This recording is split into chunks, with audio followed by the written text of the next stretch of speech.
bones start getting broken, you start questioning your fate. I have a voice that is my savior, hates to love and loves to hate. I have a voice that has the knowledge and the power to your fate. I hear voices crying. Hello and welcome to the NXT 2.0 Wrestling Talk Show with Lisa Roth Jones and Your records with we give our pre-show to NXT TakeOver Stand Deliver, the first takeover to take place outside of Florida since the start of the COVID-19 pandemic. It will take place Dallas, Texas. Gotta stop you there. TakeOver is no longer used in NXT since NXT became NXT 2.0. Let's talk about that now. NXT Stand and Deliver is part of WrestleMania weekend. However, weirdly enough, WrestleMania weekend technically starts on Friday with WrestleMania SmackDown, followed immediately by the Hall of Fame. Yes. But then, for some weird reason, whether it's just there as a sort of warm-up to WrestleMania, I don't know. But NXT will take place on the same day as WrestleMania Night 1. Yes, it's very weird. It's something we haven't seen before in WWE. I'm assuming they're hoping that whoever goes to Stand and Deliver will then go over to AT&T Stadium for WrestleMania. However, if they do, that's a lot of hours of wrestling. Yes. So, in total, we have 7 matches. On the card. Yes.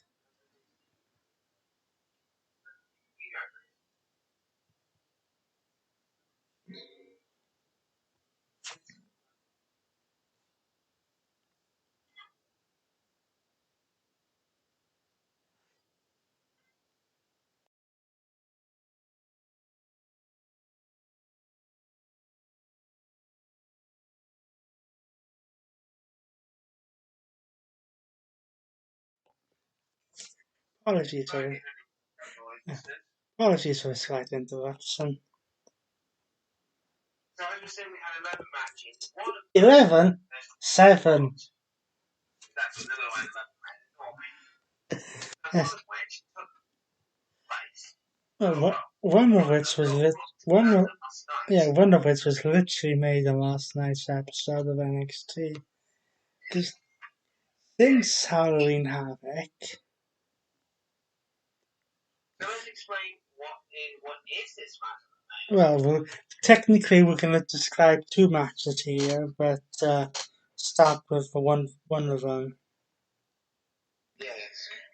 Since NXT Halloween Havoc, Toxic Attraction has ruled the women's division, with Mandy Rose being the NXT Women's Champion, Being promoted from SmackDown. and her goons, is that the right word? In Jessie Jane and Gigi Dolan. As the NXT Women's Tag Team Champions.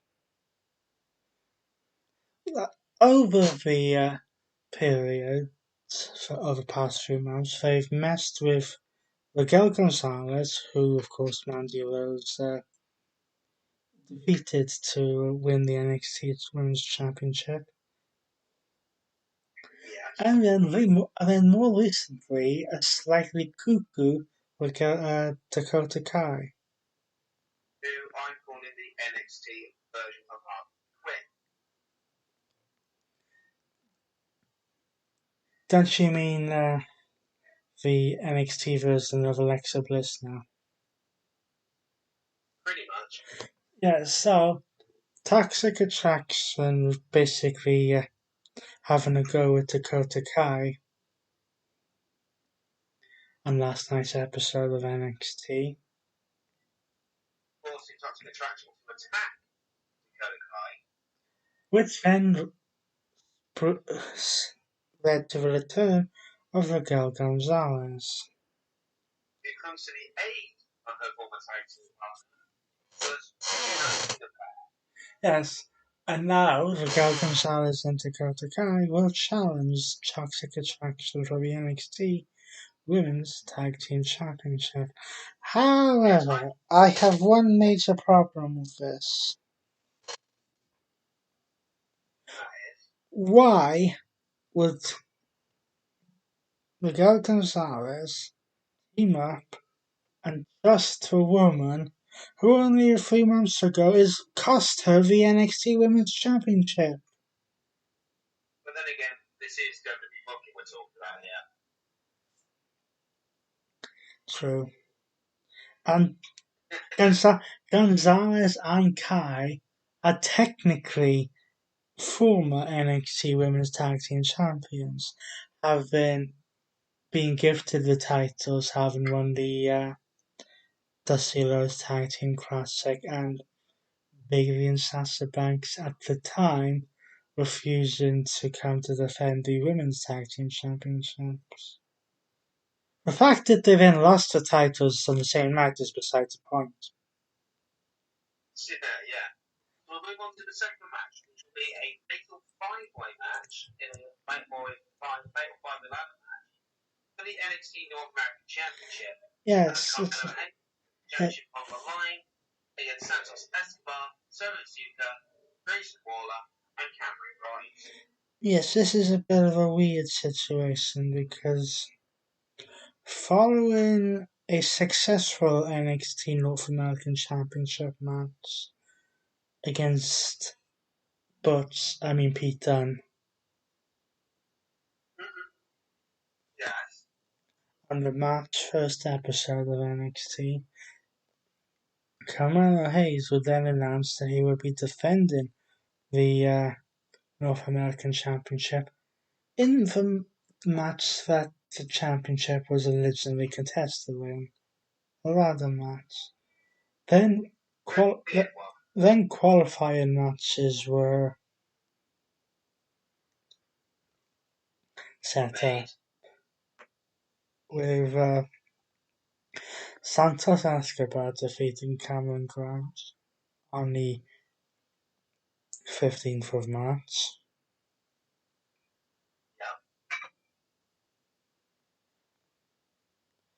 Then it was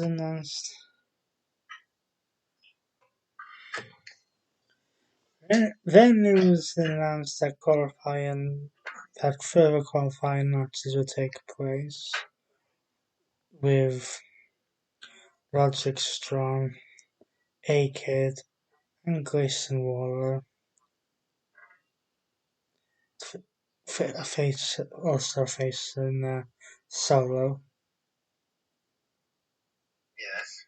And then I believe the final person was decided, if I worked it out correctly, it was a triple threat match between the losers of the 3 qualifying matches. In which Cameron Grimes on last night's NXT ended up winning.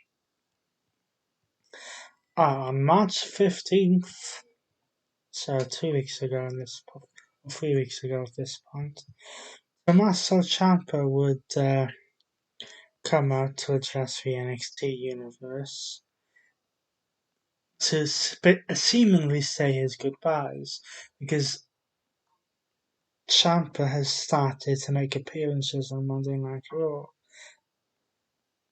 and is at least at the moment keeping his name. Touch wood. However, he was interrupted by Tony D'Angelo, who would to challenge Ciampa to a match, wanting to be the Don of NXT. However, after accepting a match, he would logo champion. In the ding dongs. And what we believe, what we officially know, this match has been delivered between Ciampa and D'Angelo will be Ciampa's final match in NXT. You would think so. And he'd probably fully debut on Raw the night after Mania, night 2.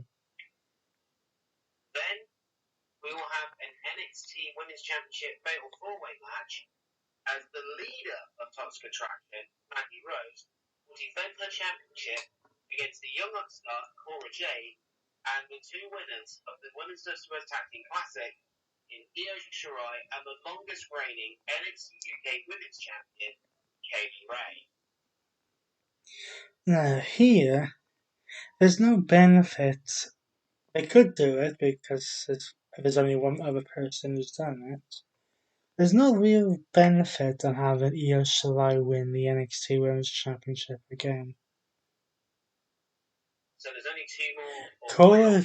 Cora Jade, I'm not 100% is ready, although they seem to have been targeting her over the past few weeks. Katie Ray, I would like to see as champion. But then you have Mandy Rose as the champion. Now, one thing you'll notice about this Stand and Deliver, it's almost like every other match or every match seems to be a multiple person match.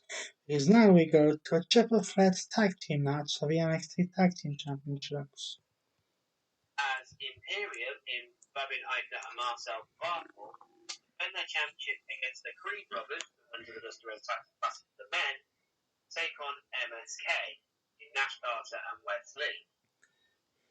Yes, this whole thing was brought about after the Creed brothers would win the Dusty Classic at Vengeance Day and were granted a tag team championship match against Imperium at NXT Roadblock, which we'll get back to momentarily. However, they were mysteriously attacked backstage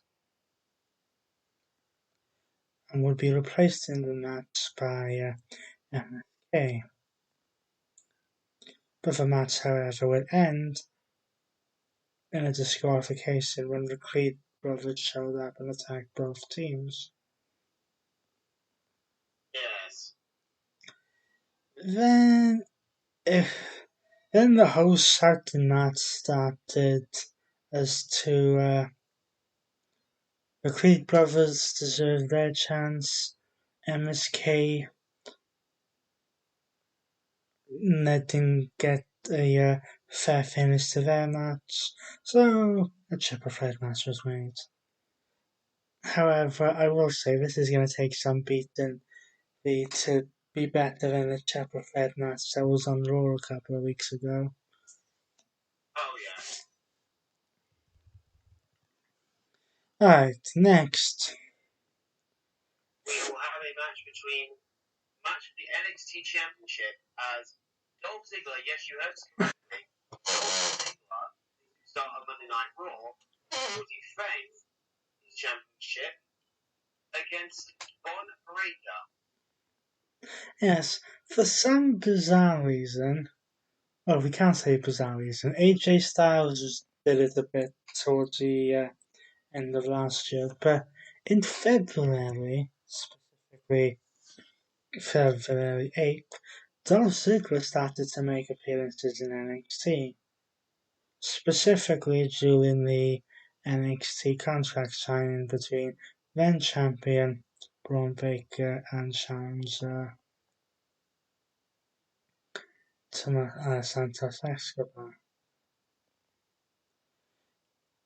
Ciampa would then insert himself into this and would be and would attack Ziggler.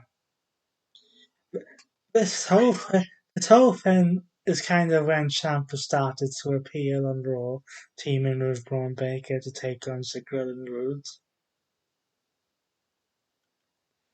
But then a few weeks ago at NXT Roadblock,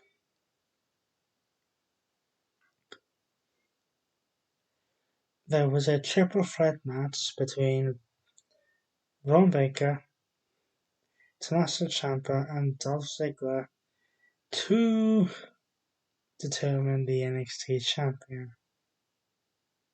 Which Dolph Ziggler shockingly won. Yes, but he kind of did what everything does. He won the match without actually pinning the champion. So naturally, Braun Baker was pissed and wants his rematch. Yeah. And finally, We will have a match between LA Knight and the leader of Imperium. I can't even say his name. This name sounds cringe. Gunther, aka Walter. not entirely sure exactly what the backstory behind this match is. I don't think there is any, to be honest. Well, there's gotta be a small one, if anything. But then again, we have a match at WrestleMania that has absolutely no backstory to it, so we'll run through the 7 matches again. Toxic Attraction in GT Donut and JCJ will defend the NXT Women's Tag Team titles against the team of Raquel Gonzalez and Dakota Kai. Carmelo Hayes will defend the NXT North American Championship against Santos Escobar, Solo Sikoa, Grayson Waller, and Cameron Hayes in a fatal 5-way ladder match. Tommaso Ciampa will take on Donnie D'Angelo one-on-one. Mandy Rose will defend the NXT Women's Championship in a fatal 4-way match against Cora Jade, Io Shirai, and Kaylee Ray. Imperium of Abid Aigner and Marcel Barth will defend their NXT Tag Team titles against the Creed brothers of Brutus and Julius Creed and MSK in a triple threat tag team match. And Dolph Ziggler defends the NXT Championship against Braun Baker. And LA Knight will take on the leader of Imperium, Gunther, aka Walter, in a one-on-one match. So that is NXT Stand Deliver. Due to it being the same day as WrestleMania Night 1, has a special start time of 1 p.m. Eastern, 10 a.m. Pacific, I believe it is, which I believe translates to UK time of 5 p.m. A very nice start time for us, actually. So that's NXT Stand and Deliver coming at you from the American Airlines Center, and should hopefully be a nice warm-up to the main event of WrestleMania. Very well, we hope we all being well. Still to come from us over the next few days, we have the Hall of Fame class of 2022, along with the main event of WrestleMania Night 1 and 2. So join us then for that show, which promises to be an absolute classic. Until then, he's been I'm Randy Smith, and he's been Lisa Jones, and we will see you very soon. bye for now.